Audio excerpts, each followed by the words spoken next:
నిలువెత్తు స్వార్థము నీడలాగొస్తుంటే చెడిపోక ఏమైతడమ్మా?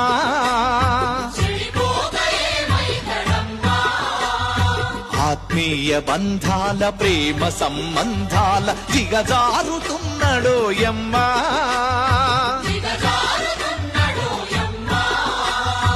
అవినీతి పెనువాసె అంధకారములోన